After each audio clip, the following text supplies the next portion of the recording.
Hello and welcome to the BSP Initiative. I'm within the Ableton Live branch, which is what I'm going to focus on in this video. You'll see bank sub program and then program change or two Max for Live files. So what you want to do is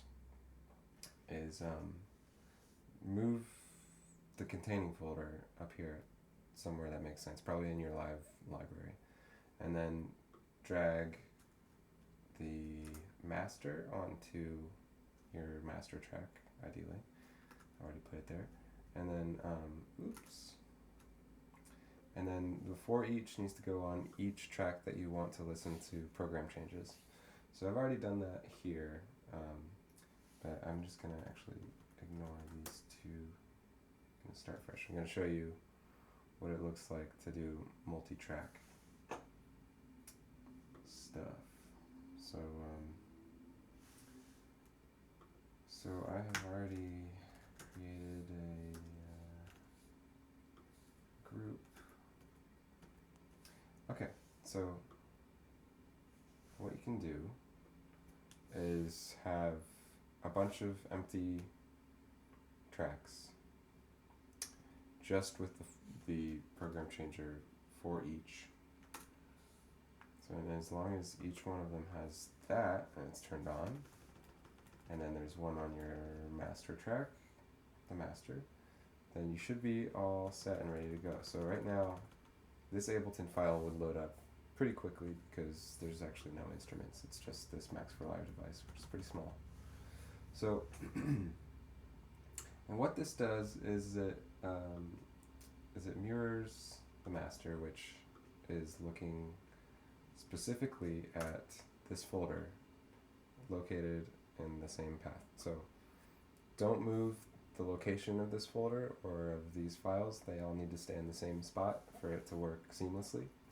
And then as you create new presets, add them into folders that you would like, and name folders however you would like. And yeah, so right now there are 3 populated folders. There are the drums, which is a combination of battery and Kontakt, both from the Complete 10 Ultimate series. And I would like to get it so that each subfolder is actually just one plugin, is presets for one plugin only, for reasons I can explain later. But then there's this folder, which is the chromatic general MIDI sound set specifically for Kontakt, and then the same thing but specifically for FM8. So these are all FM8 patches, which are, oops, there's a duplicate there. Yeah, so you don't want to have any duplicates, and you want to make sure that all of your patches are named like this, with 3 digits, so that the program knows which one is which. So these numbers correspond directly to the program changes that show up down here. So you've got bank sub program, and then bank sub program. So knowing that I have those 3 folders filled and none of the other folders are filled, I'm gonna drag in a song, and it's all these different MIDI files from the internet have different banks and things. So here, I'll show you. Let me get a good one. Load up this MIDI file to Ableton. So doing a little bit of talking here while I load this in. I'm going to arrange it so I have a Kontakt version of the general MIDI sounds, and where did that label go? Oh yeah, and an FM8 version. So to do that, I need to know which bank subfolders are the ones that I want to use, and I know that I want 0 and 2 for the Kontakt folder. You can see that right here. Kontakt, bank 0, 2, and then knowing that the drums are on this track and the drums are in sub 1, bank 0.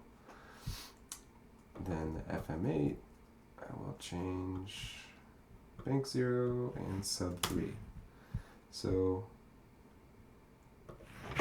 alright, so now this is going to take a little bit of time to catch up, but I'm going to press play and I'll restart the song too, but it'll slowly start adding in all the patches from all these tracks that currently have no patches, so it should load up the session pretty quickly.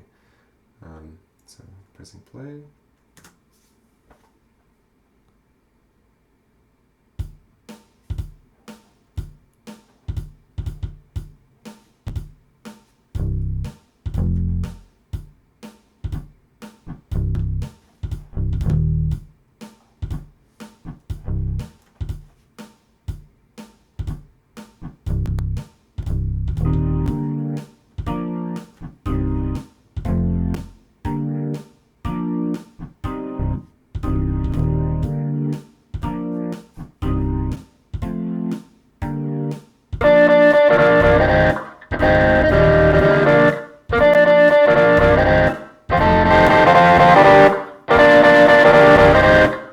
So here we have a quick demonstration of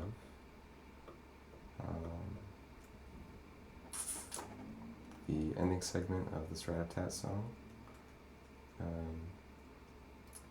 First using the Kontakt patches, and then the program changes will slowly iterate through the tracks, replacing them with the FM8 versions of the general MIDI sound files. So